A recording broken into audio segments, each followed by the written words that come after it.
and once again welcome to BioLine. Today's video is the very first video for the microbiology lecture series. Okay, and in this video we will be discussing about the general morphology of a bacterial cell. Okay, so let's start the video. First of all, we'll just study a little bit about the history of the bacteria. Okay, the word bacterium is actually, it is a Greek word, and the meaning of this word is little rods.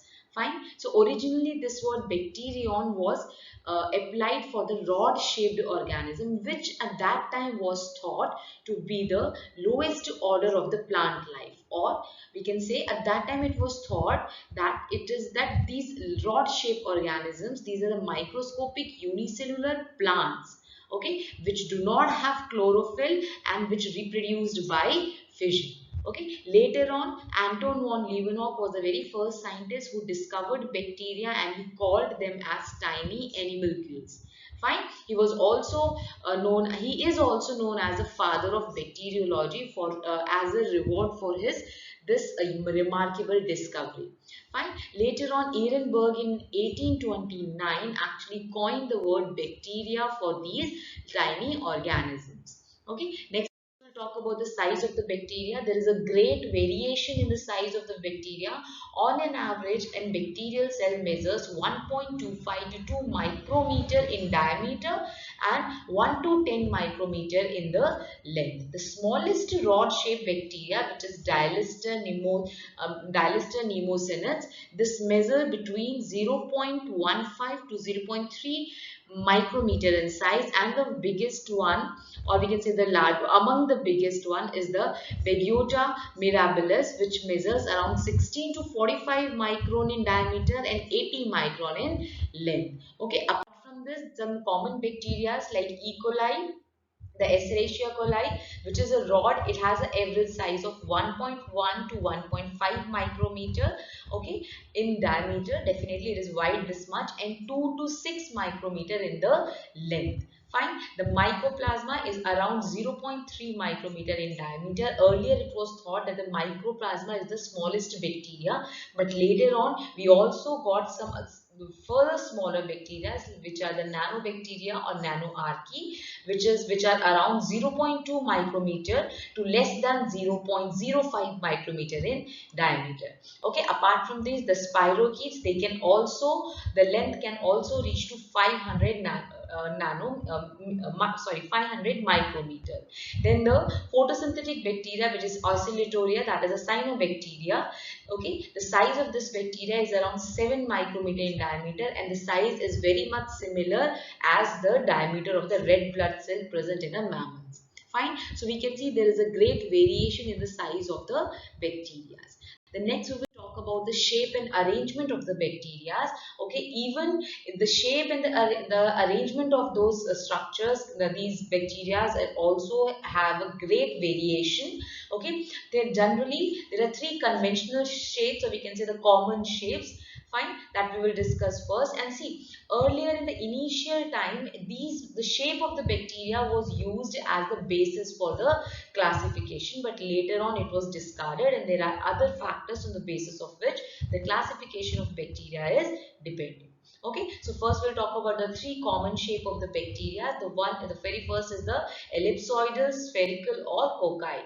Okay, that means it is the simplest form of the bacteria, and they represent like just a minute spore. Okay, and the diameter can be 0.5 to somewhat 1.25 in diameter, and definitely these cells are the one which do not have the flagella.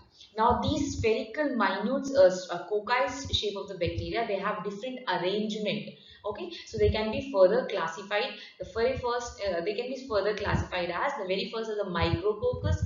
In the case of the micrococcus, the organism appears just singly in the form of the sphere, right? So the example is the micrococcus agitus, and okay, these are some of the common examples.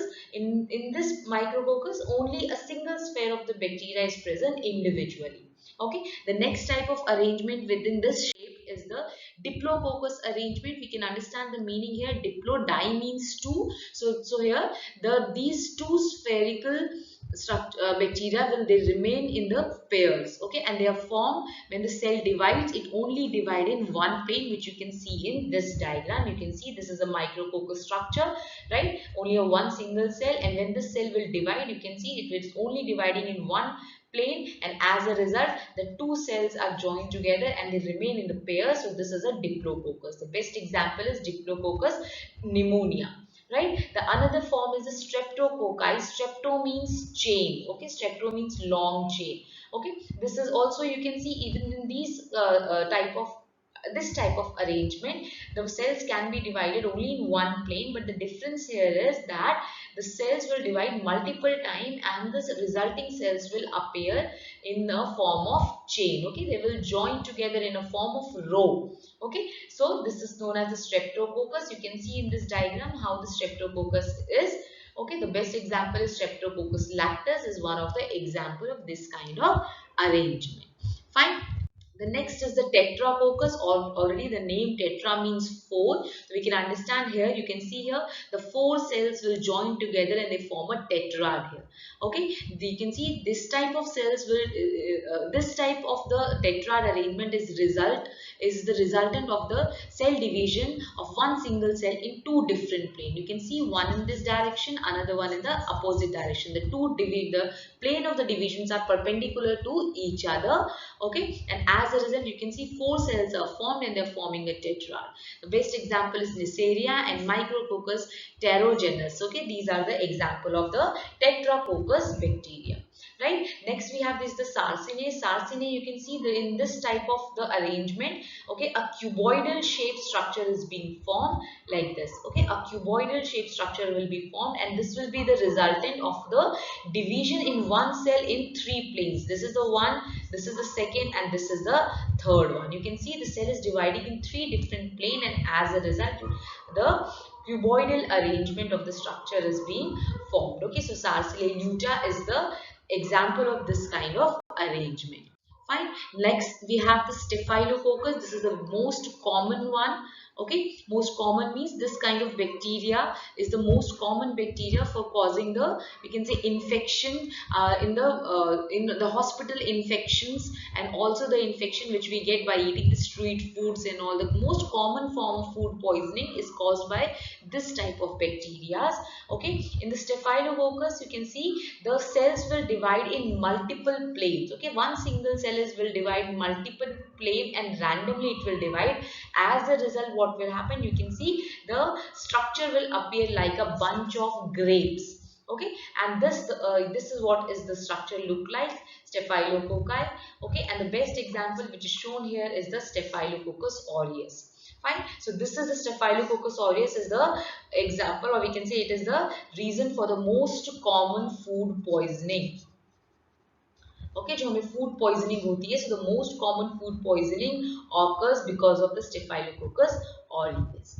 Fine. So this was a 6 type of arrangement based on a single type of shape, that is the spherical or the cocci shape. Okay. Next we can see all of them together. You can see the single cocci or micrococcus look like that, okay. Diplococci. Fine. Then you can see a different structure here. This is the diplococci, but here it is encapsulated. That means the two diplococci cell, the two different cell will present together and they will present within a capsule here, okay. This capsule will be covering them, so that's why it is saying encapsulated. Fine. Pneumococcus is the best example. You can see Staphylococci in the form of the bunch, Streptococci in the form of the row or the chain, Sarcina in the cuboidal form, and the Tetrococcus in the form of the tetrads. Okay. Next we'll move to the another common shape, that is the rod-shaped bacteria or the bacillus shape. Okay, the word bacillus is also a Greek word, and the meaning of this word bacilli means the rod and the stick. Okay, that means you can see the shape of the bacteria will be like a small rod or like a long rod, or you can say a long stick or a short stick. Fine. These bacteria, they will be having the ends which are flat, or the ends can also be somewhat pointed like that. Okay, कुछ pointed ends भी हो सकते हैं. The size can go from 0.5 to 1.2 in diameter and 3 to 7 in length. right? They can be flagellated or non-flagellated. Both the categories are present in rod-shaped bacteria. And remember the most important point, that most of the disease-causing pathogen present in plants, okay, they belong to the category of bacilli or rod-shaped bacteria. So the plant bacterial pathogen, most of them belong to this category. Okay, this shape has also several types of arrangement. First, it is monobacillus. That means when the cells are arranged singly like that. Okay, a single rod is present like that. Diplobacillus, we can understand this. Diplo means two. There will be two rods present one on another like that. Okay, when they are present in the group of two, appears in pair after the division.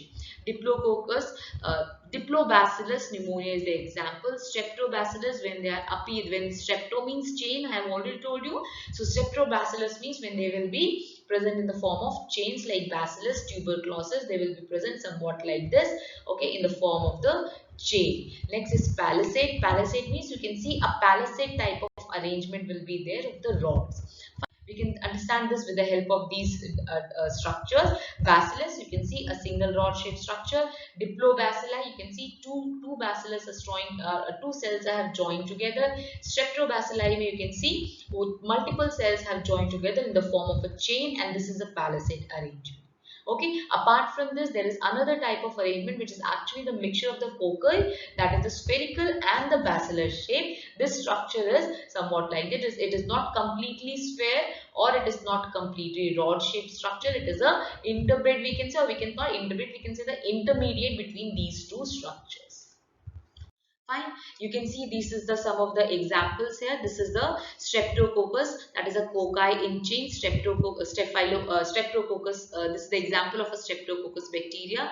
Okay, this is the Streptococcus. This is the example of a Staphylococcus bacteria. This is the Staphylococcus aureus. Okay, and this is the example of a rods in chain. Fine. This is a Streptobacilli. Fine. I'll just write it for you. This is Streptobacilli. Okay, and the example is of the Bacillus megaterium. Fine. After that, we'll move to the next type, is that is the spiral or the helical structure. The word spira means coiled. Fine. You can see in the spiral or the helicopteri, there is a single spiralum which can have more than one turn of helix, which you can see here like this, and it is also going like that. Okay, generally these are free living and unicellular entities. They're not joined with each other. Fine. The size can range from 10 to 50 micrometer in length to 0.5 to 3 meter in diameter. Okay, and most of them are the flagellated one. The example is Spirillum minus or S. voluntas, and the example which is shown in the figure is the Helicobacter pylori, the cause of the stomach ulcer, the very common cause of the stomach ulcers in human, right? Stomach ulcers. Okay. After that, we'll move to the next common shape, that is the Vibrio or the comma shaped bacteria. Definitely, the bacteria will look like a comma or a small curved rod. Fine. They will have the flagella at one end. The size can be 1.5 to 1.7 micrometer in diameter and 10 micrometer in length. The best example, the very common example, is Vibrio cholerae, the causative agent of the disease cholera. Okay. This is the structure that you can see like a comma shaped structure having the flagella at one end. The next common shape is of the spirochetes. You can see the spirochetes mean the bacteria will look like a cork screw. Okay, a cork screw appearance will be there, and they will be atreous. Atreous means there will be the absence of flagella. Okay, there will be no flagella in these structures. Okay, the length is more as compared to the diameter. You can see the diameter is very we can say very less, and the length is generally more. Okay, and the body, that's why it is more flexible. Fine. Next shape that we will discuss is the filamentous shape. Filamentous shape bacteria we can commonly see in the sewage water or the effluents of the sugar factories. Fine. So Saprophyllus natalis is one of the example of these bacteria. Basically, what are these bacteria? You can see in the figure, these are the rod-shaped bacilli which grow on the elongated chains and are covered by a tubular envelope. You can see the rod shape of the bacteria growing in chain and covered, then they are just covered by a tubular envelope. Fine. And if the water is containing ferrous, then these filamentous bacteria are very much prone to grow in them. Okay. Leptothyrex is a common one. This is the diagram for the leptothyrex. Okay. Then iske alawa cladothyrex, Norcardia and Begiota is the another examples of the filamentous bacteria. Okay, then we have the Rosette arrangement. Rosette arrangement is very much similar to the cauliflower that we use as a vegetable. Fine, you can see here the bacillus. In this case, the bacillus itself, that is a rod shape of bacteria, they will arrange like a rosette. That means these bacillus shaped bacteria, they are joined together at a common substrate. Fine, with the help of the stalks. These are the stalks. You can see the picture here. These are the bacillus bacteria and all of them are joined together at a common surface, at a common point with the help of the stalk. Okay, the Colobacter is the example for this type of shape. Then we have some of the unusual shapes like the star-shaped bacteria, which you can see here. Okay, this is the actual figure. This is a diagrammatic representation. Okay, Stella is the example of this type of bacteria. Then we have the square-shaped bacteria. The Haloarcula is the example. This Haloarcula is a salt-living member of the Archaebacteria. Okay, it is a kind of Archaebacteria it is a halophil. Halophil means the bacteria which grow in the high salt condition. Fine, and this is a square shape, you can see like this. Okay, and this is the same Haloarcula bacteria. Okay, lastly we will just talk about the final form, that is the pleomorphic bacteria. Pleomorphic bacteria means which have multiple forms. Okay, they do not have a very fixed shape. The shape keep on changing according to the change in the environmental condition. The bacteria has that capability that if they would like to adjust to the changing environmental condition by changing their shape. Okay, so that's why they are known as a pleobacteria, and Acetobacter is a common example of this kind of bacteria. Fine, so that's all for this video. If you like the video, please hit the like button and subscribe the channel and share this video with as many people as you can. Okay, and just do watch the next video. In the next video we will talk about the structural organization of the bacterial cell. Okay, till then, thank you everyone.